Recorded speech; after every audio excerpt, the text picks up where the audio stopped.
Hi friends, అందరికీ నమస్కారం. అందరూ బాగున్నారా?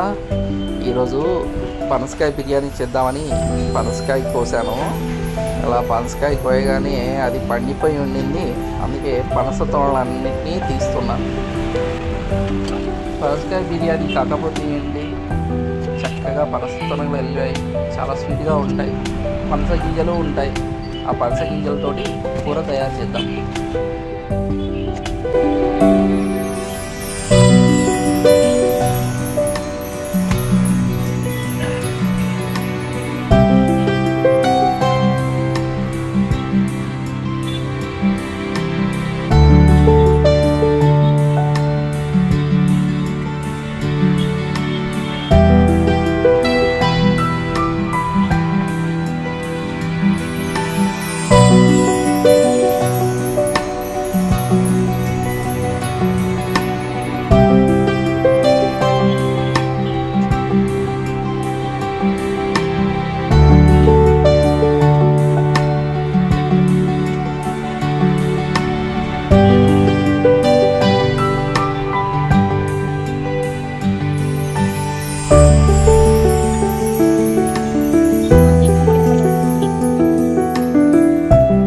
చూసారా ఎన్ని పనస తొనలు వెళ్ళాయో?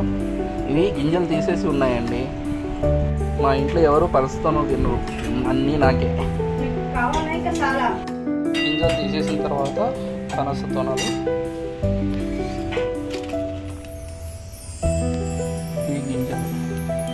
ఈ గింజలతో కూర.